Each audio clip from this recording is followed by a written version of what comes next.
Are you ready? All right, here we go.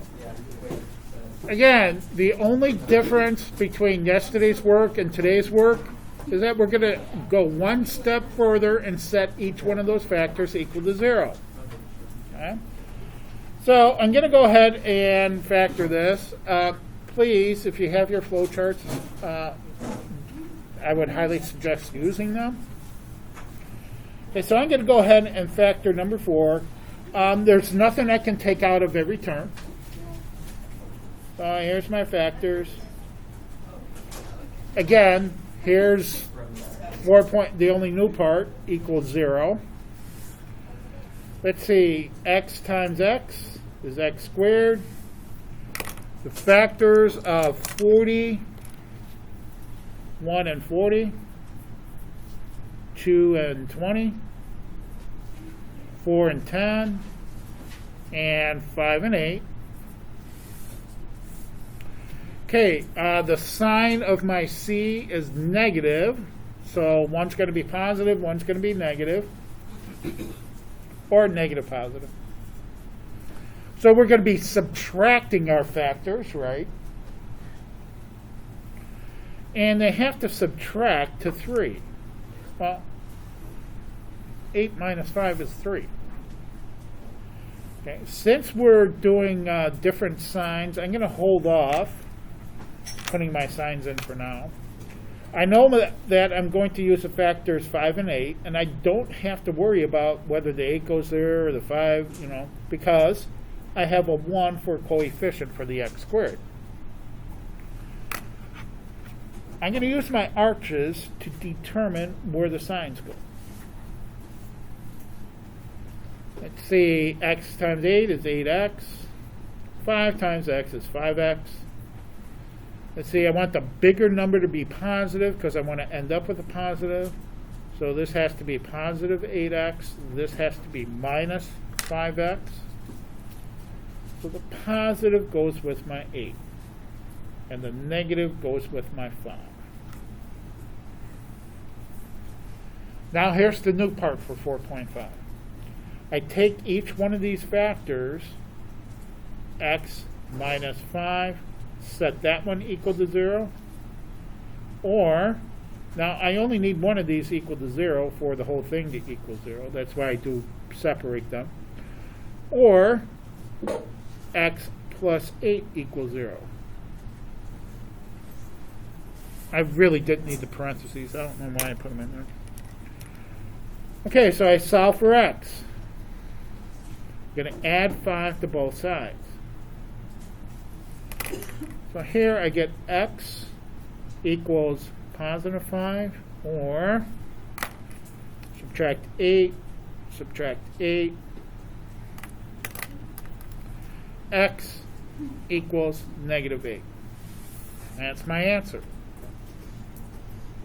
Now you could shorten it up and say, hey, x equals negative 8 comma 5.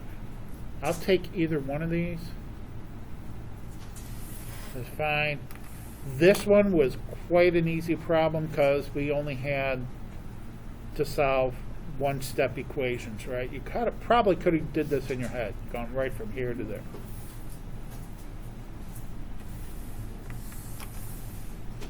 Okay? Easy peasy, right? Let's look at number 8. Now, number 8's a little tricky. There's some work to do before I factor this. I have to get 0 on one side of the equation. So I'm going to have to, I got a positive x squared here, right? So I'm going to subtract the x squared to get it to 0, which means I'm going to have to subtract it to the left-hand side. Watch your like terms. So I'm going to subtract a 1x squared with the x squared term. Then I have a positive 2, so I'm going to subtract 2. Again, watch your like terms. I'm going to subtract 2 with the constants here.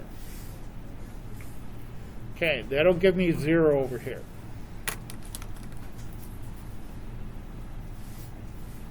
All right. 2x squared minus a 1x squared is a 1x squared. I didn't do anything with the 3x, the minus 3x, so bring it down. And then minus 8 minus 2 is minus 10. Okay, now I'm going to factor it.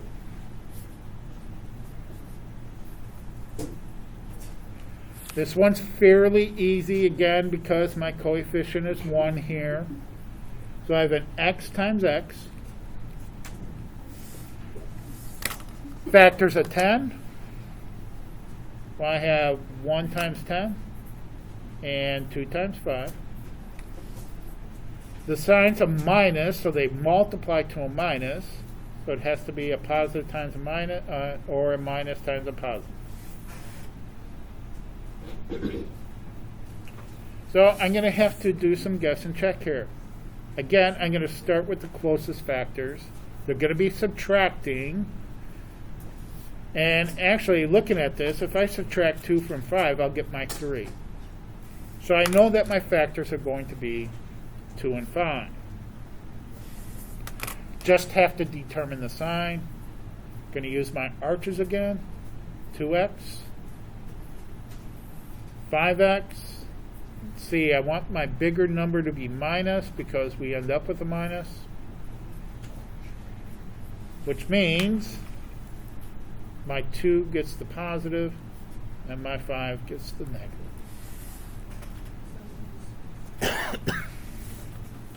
Now you should be able to do this in your head because these are simple factors. My x is going to equal negative 2 and positive 5. If you have to separate them and set them equal to 0, by all means, feel free. And then solve for x.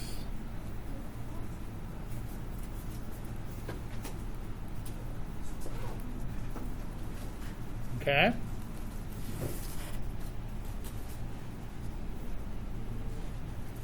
All right, let's do number 9. Again, I need a 0 here, right? So I'm going to add 12x to get my 0. Now be careful, I don't have an x to the first term over here. So I'm just going to write it off to the side here. Let's see, plus 12x. Bring down my 4x squared plus 12x plus 9 equals 0. Going to have to factor this.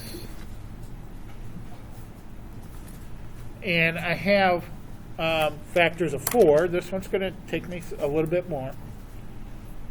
1 times 4, 2 times 2.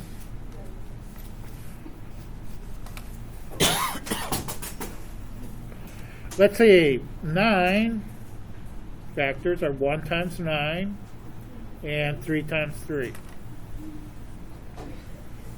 See, it's a plus sign. They multiply to a plus, so it's either going to be a positive times positive or a negative times negative. They add up to a positive, so I'm going to use positive times positive. That's about the only thing I do know for sure, right?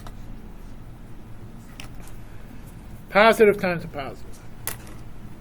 So again, I'm going to start with our closest factors. Don't know if they're going to work or not.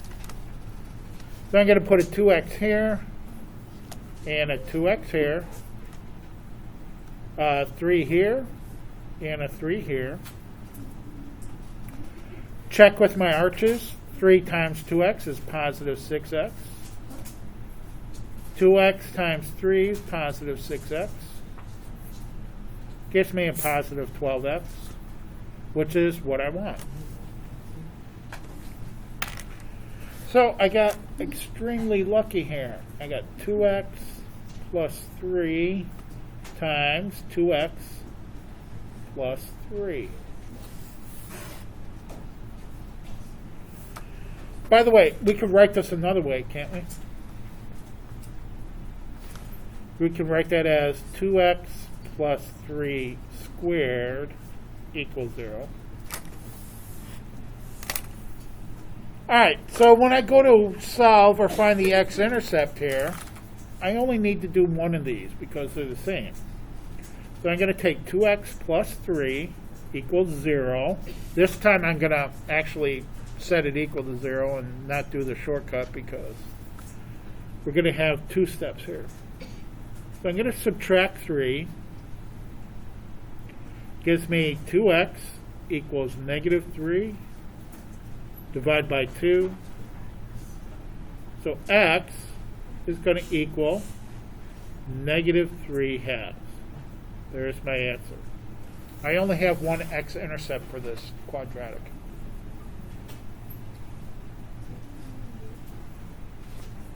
Questions? One more.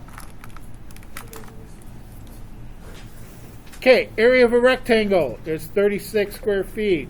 Whenever I see information in a word problem, I always write down at least the formula. Area equals length times width. I'm going to call this my width, this my length. But when I get down here, it says find the perimeter. What does the perimeter equal? How do I find the perimeter? All sides add. Yep, add all sides. Now for a rectangle, there is a little bit of a formula. We just take 2 times the length plus 2 times the width. So my perimeter is going to equal 2 times the length, which is x, plus 2 times the width. Now the width has 2 terms, so I need to use parentheses. Distribute the 2, so the perimeter equals 2x plus 2 times x is 2x. Positive 2 times minus 9 is minus 18. Combine my like terms, and I get 4x minus 18. So there's my perimeter.